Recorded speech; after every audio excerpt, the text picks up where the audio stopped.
बड़ी शिकायत की बात है। बादशाह खामोश रहा। दिन गुजरते गए। फिर पेट हो गई बादशाह की बीवी को।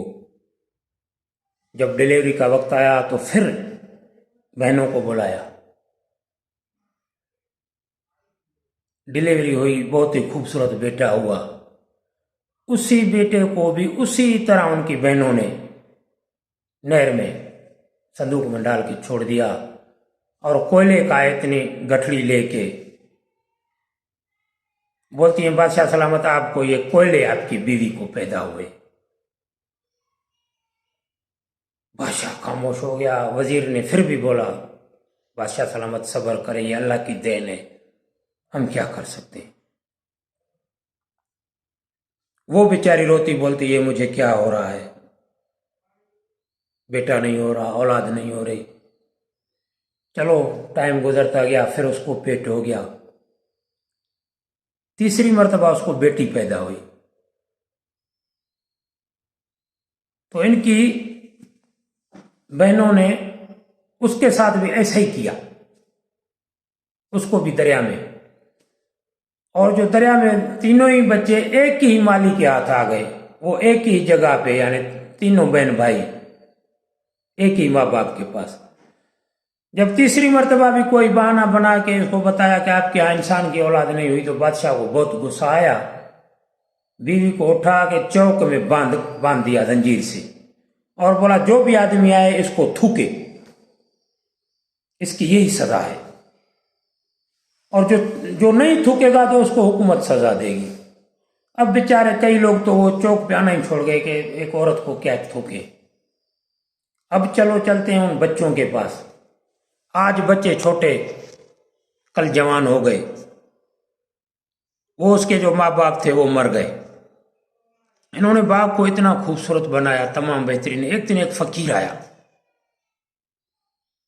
बाग को देख के बोलता है, इसमें 3 चीजों की कमी है, अगर वो आ जाए तो ये बाग दुनिया में पहले नंबर का हो जाएगा।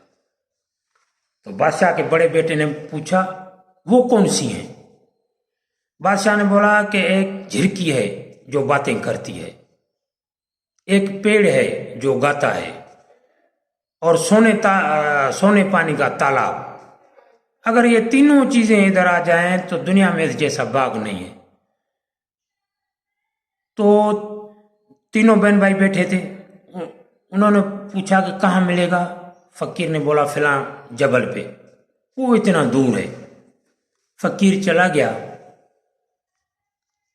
इसके बादशाह के बड़े बेटे ने उसी टाइम तैयारी की, सफर की। भाई और बहन को बोला, मैं लेके आता हूं। घोड़े पे चढ़ के चला गया तो 2 महीने हो गए, वापस ही नहीं आया। दूसरे भाई ने बहन को बोला कि 2 महीने हो गए हैं, भाई वापस नहीं आया, मैं जाता हूं भाई के पीछे। वो चला गया, 4-5 महीने हो गए, वो भी वापस नहीं आया। बहन ने सोचा, 2 भाई तो चले गए हैं, मैं इस बाग में बैठ के क्या करूंगी, मैं जाती हूं। उसने मर्दाने कपड़े पहने, बाल शाल सारे पटकिया तुरा जो बोलते हैं उसको बांध के घोड़े पे चढ़ के निकल पड़ी। सफर करती रही। आगे से एक बुढ़ा आदमी मिला। उसने बोला, बेटी किधर जा रही है? तो लड़की ने बोला, आपने बाबा मुझे पहचान लिया? हाँ बेटी पहचान लिया। बेटी ने बोला, मेरे 2 भाई इस तरह से गए हैं, बोलने वाली झिरकी, मूसीकार जो गाने वाला दरख्त, और सोने पानी का तालाब।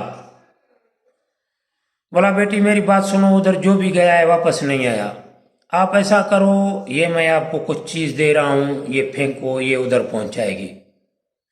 शर्त ये है कि जब तुम जबल पे चढ़ो ना, तो पीछे से बड़ी बड़ी आवाजें आएंगी, हत्ता कि तुम्हारे माँ बाप, तुम्हारे भाइयों की आवाजें आएंगी, पर देखना नहीं, पीछे ऐसे मुड़ के नहीं देखना। अगर ऐसे मुड़ के देखोगी तो तुम भी पत्थर की बन जाओगी, तुम्हारे भाई दोनों भी पत्थर के बन गए होंगे।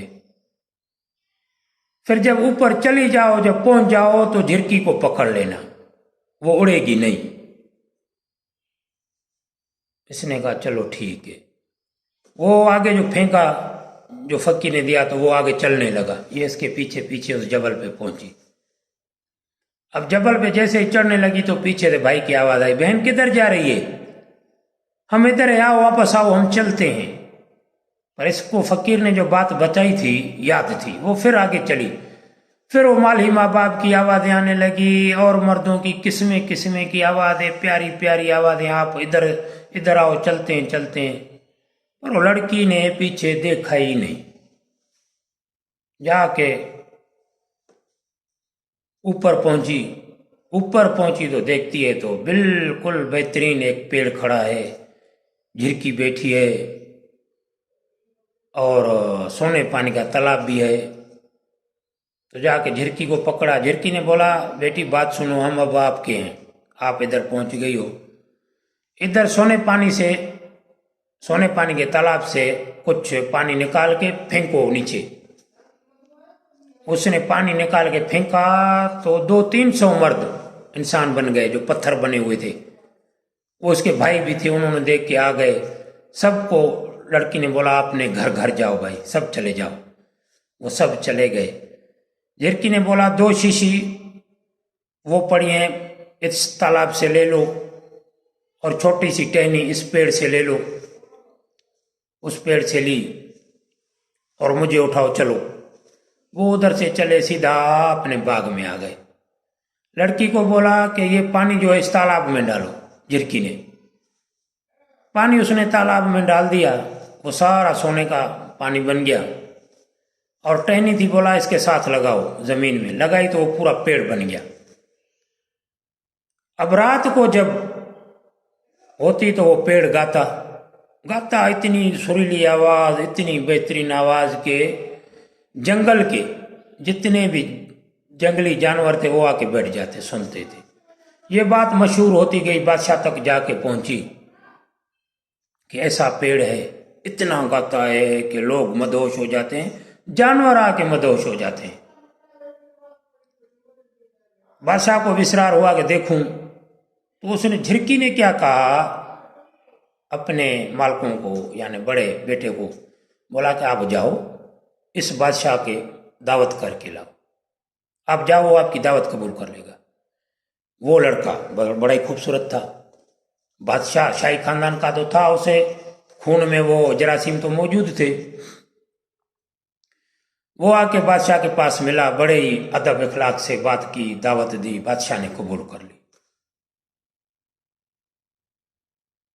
आ गए, टाइम दिया, फिलहाल रात में आऊंगा और दरख्त की मौसीकी भी सुनेंगे। झिरकी ने कहा लड़की को, बेटी मेरी बात सुनो, जो जो मैं बोलूं वो तैयार करना। लड़की ने बोला ठीक है। ताम तैयार किए गए।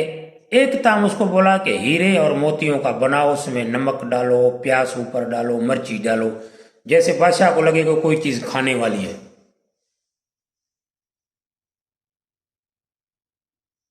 हर चीज तैयार हो गई, बादशाह आ गया, उसका इस्तकबाल किया गया, उसको खाना पेश किया गया।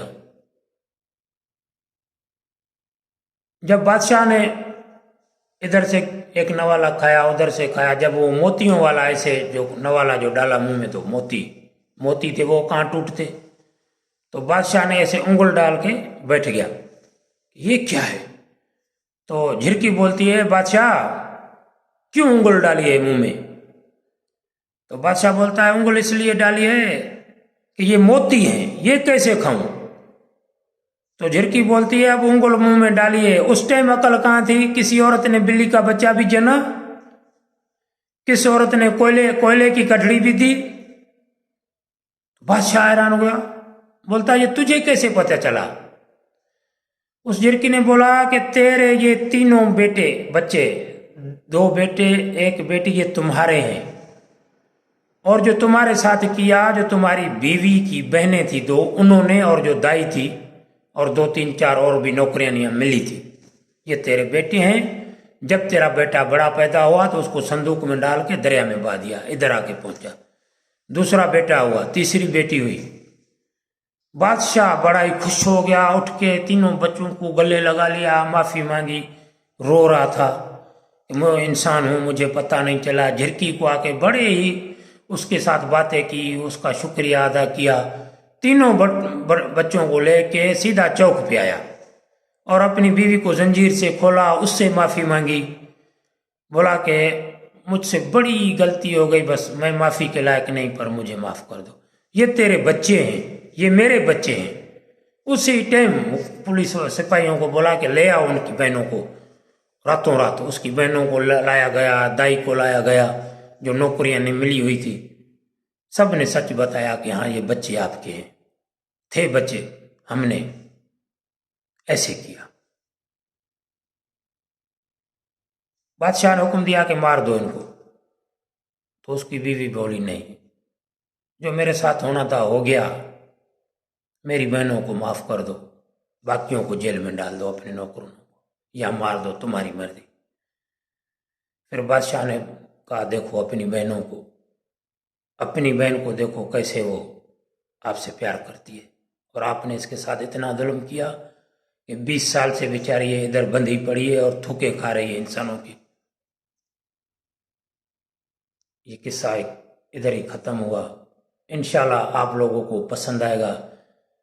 मेरे भाई, मेरा चैनल है इब्राहिम सच्ची कहानियाँ, इसको सब्सक्राइब करो यूट्यूब पे। रोज़ाना आपको नई कहानी मिलेगी इंशाल्लाह।